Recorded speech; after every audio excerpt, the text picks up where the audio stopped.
Morning all of you. स्वागत है हमारे यूट्यूब चैनल में। दोस्तों, आज के हम क्लास में पढ़ने वाले हैं जो पिछले क्लास में मैंने टर्म्स ऑफ अकाउंटिंग का कुछ शेष भाग छोड़ दिया था, वही आज पढ़ने वाले हैं। तो वीडियो को शुरू से अंत तक देखें, ठीक है। चलिए स्टार्ट करते हैं आज का क्लास। इनकम। इनकम क्या होता है? इनकम मतलब पैसा को अर्न करना, यानी कि प्रॉफिट जितना भी होता है क्या कहलाता है? मेरा income. This amount which increase the capital of the business, जो पैसा कैपिटल को क्या करता है? इंक्रीज करता है, उसको क्या बोलते हैं हम लोग? इनकम बोलते हैं। The excess of revenue over expenses, यानी कि रेवेन्यू जो रेवेन्यू मैंने बताया क्या होता है? रेवेन्यू पिछले वीडियो में मैंने रेवेन्यू बताया था। तो रेवेन्यू क्या होता है? तो रेवेन्यू जो भी हम लोग सेल करते हैं, जो भी पैसा इनकम होता है सेल से, वो सब क्या कहलाता है? मेरा रेवेन्यू कहलाता है। और उसमें से आप एक्सपेंसेस को घटा दीजिए, ठीक है। मान लेते हैं कि आप बेचे हैं 1,00,000 रुपए का और 80,000 रुपये उसका क्या है? परचेज का है, परचेज कॉस्ट एक्सपेंसेस है आपका, ठीक है। तो 20,000 जो हुआ वो क्या कहलाया? आपका इनकम। क्या कहलाया? इनकम। तो 20,000 हुआ वो इनकम कहलाया, ठीक है। आगे देखते हैं loss. When expenses insured are more than revenue, then this excess of expenses is called loss. और जब भी आपका रेवेन्यू जो है वो एक्सपेंसेस से कम हो, यानी कि जितना भी एक्सपेंसेस हो रहा है, खर्च जितना हो रहा है, उससे आपका पैसा बेचे तो कम आए। जब भी मान लेते हैं हम कि 10 रुपया का सामान खरीदे और ये पेन खरीदे, 10 रुपया में पेन खरीदा, हमको 8 रुपया में पेन बेचना पड़ गया, तो ये मेरा 2 रुपया क्या कहलाया? लॉस कहलाया। उसी को हम लोग क्या बोलते हैं? लॉस। गेन। गेन का दूसरा नाम क्या है? प्रॉफिट। गेन का दूसरा नाम क्या है?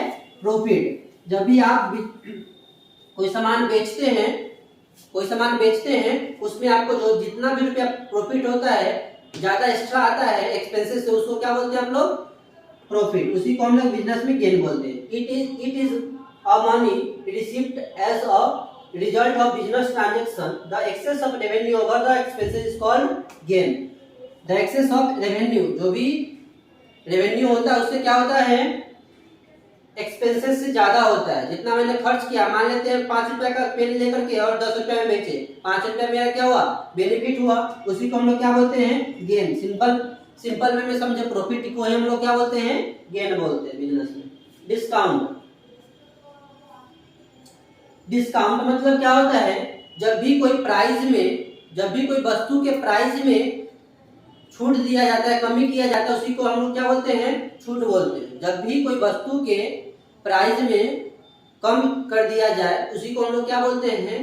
कम जो अमाउंट जितना से भी कम किया जाता है उसको क्या बोलते हैं? डिस्काउंट। जैसे मान लेते हैं कि किसी चीज का प्राइस होता है 100 रुपया और उसको हमको 95 रुपया में मिल गया, तो 5 रुपया मेरा क्या कहलाता है? डिस्काउंट कहलाया, ठीक है। 5 रुपया हमको डिस्काउंट में मिल गया। इट इज अ डिडक्शन और an allowance from the price of goods made by the seller to the buyer, यानी कि कोई भी सामान में पैसा को कमी करके सेलर जो है वो बायर को देता है, तो क्या कहलाता है? डिस्काउंट कहलाता है। इन डिस्काउंट कितने प्रकार का होता है? 2 प्रकार का होता है। पहला क्या है? Cash discount. दूसरा का क्या है? Trade discount. पहला क्या है? कैश डिस्काउंट, दूसरा का ट्रेड डिस्काउंट। कैश डिस्काउंट क्या होता है? जो नगद छूट। नगद छूट मतलब जब भी हम पैसा भुगतान करते हैं उस समय हमको कोई छूट मिल जाता है भुगतान करते समय, उसको हम लोग क्या बोलते हैं? Cash discount. और जब वस्तु के मूल्य में कमी कर दिया जाता है उसको क्या बोलते हैं? Trade discount. अपने व्यापार को बढ़ाने के लिए जो छूट देते हैं उसको क्या बोलते हैं? Trade discount. डिस्काउंट के का वीडियो आगे चर्चा करेंगे। सिंपल वे में समझे कि जैसे हमको सामान ज्यादा सेल करना हो तो हम लोग क्या करते हैं? ऑफर लगा देते हैं 50% ऑफ। जैसे ही पूजा का टाइम होता है, सरस्वती दुर्गा पूजा हो, छठ पूजा हो या कोई ऐसा फेस्टिवल में, हम लोग क्या देखते हैं?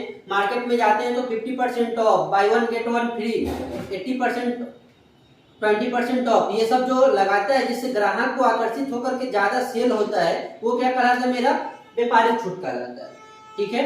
और जब भी भुगतान करते समय भुगतान मेरा उधार ज्यादा नहीं बिके, इसके लिए जो खर्च हमको डिस्काउंट देते हैं वो क्या देते हैं? Cash discount. मान लेते हैं कि ऑफर के टाइम चल रहा है तो बहुत सारा सामान बिक गया। कोई ऐसा व्यापारी होगा जो बोलता है कि हम 10 दिन के लिए हम उधार लेके जाते हैं, ठीक है, तो वही 10 दिन के लिए अगर टाइम पर ऑफर देते हैं हम लोग कि टाइम पर अगर चुका दोगे तो तुमको 5% और छूट मिल जाएगा। तो क्या करता है वो भी, उसको 5% छूट मिल रहा है, कहीं से पैसा उपाय करके हमको दे देता है, तो क्या कहलाया, कैश डिस्काउंट कहलाया। ठीक है, आगे बोलते हैं डेटर। डेबिटर क्या होता है? डेबिटर होता है जब भी हमसे कोई सामान खरीद करके लेके आता है, जैसे उधार में हमसे कोई व्यक्ति सामान खरीद के ले गया, कोई कस्टमर हमसे उधार में सामान खरीद के ले गया, तो वो क्या कहलाया, मेरे लिए वो डेटर कहलाया। क्या कहलाया? डेटर। तो सिंपल वे में समझते हैं कि जिससे हमको पैसा प्राप्त होना है, या जिससे हम उधार में सामान बेचे हैं जिस व्यक्ति को, वो व्यक्ति मेरा क्या होगा, डेटर कहलाता है। ठीक है, the person from an organisation who take goods or services on credit from the business are called debtor। यानी कि कोई भी पर्सन हो, इंस्टीट्यूशन हो या ऑर्गेनाइजेशन है, वो गुड्स हो या सेवा हो, दोनों हमसे अगर उधार में लिया गया है तो वो क्या कहलाता है, मेरा डेटर कहलाता है। ठीक है, जैसे मान लेते हैं Ram sold goods to Ram on credit. मान लेते हैं कि राम को यहाँ से सामान बेचा गया 5,000 रुपया। क्या किया गया, राम को सामान उधार में बेचा गया, तो यहाँ पे राम जो हो गया मेरा क्या हो गया, डेटर हो गया। राम क्या हो गया, डेटर हो गया। ठीक है, आगे समझते हैं creditor. The person from an organisation from whom goods or services are purchased on credit by the business are called creditor। यानी कि कोई भी पर्सन हो, कोई भी ऑर्गेनाइजेशन हो या कोई शॉप हो, कुछ भी हो, जहां से हम सामान खरीद के लेके चले आते हैं, किस चीज पे, उधार पे। कहां से सामान हम खरीद के लेके चलते हैं, उधार में खरीद के अगर लेके चले आए सामान को, तो क्या कहलाता है, मेरा वो दुकानदार जो होगा वो मेरा क्रेडिटर कहलाएगा। क्या कहलाएगा, क्रेडिटर।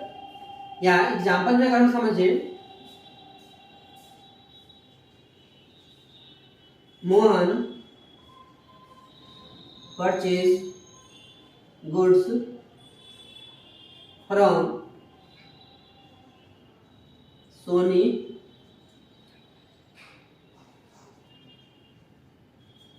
ऑन क्रेडिट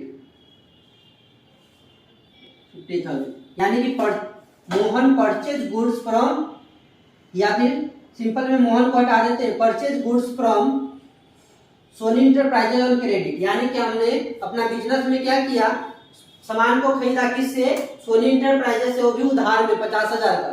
तो जब भी मैंने सोनी इंटरप्राइजेज है ना, इसको तो पैसा चुकाना है ना, हमको पैसा देना है, उधार में सामान खरीद के लेके आया, तो यही सोनी इंटरप्राइजेज क्या हो गया, मेरा क्रेडिटर हो गया। क्या हो गया? तो दोस्तों आज के वीडियो में इतना ही, मिलते हैं फिर नेक्स्ट वीडियो में इसके बचे हुए पार्ट्स को लेकर के। और जो भी लोग अभी चैनल को सब्सक्राइब नहीं किए हैं, कृपया चैनल को सब्सक्राइब करें, लाइक करें और अपने दोस्तों के साथ शेयर कर दें। ठीक है, और इसके जो भी बचे हुए पार्ट्स हैं वो लेकर के नेक्स्ट वीडियो में आएंगे। ठीक है, धन्यवाद।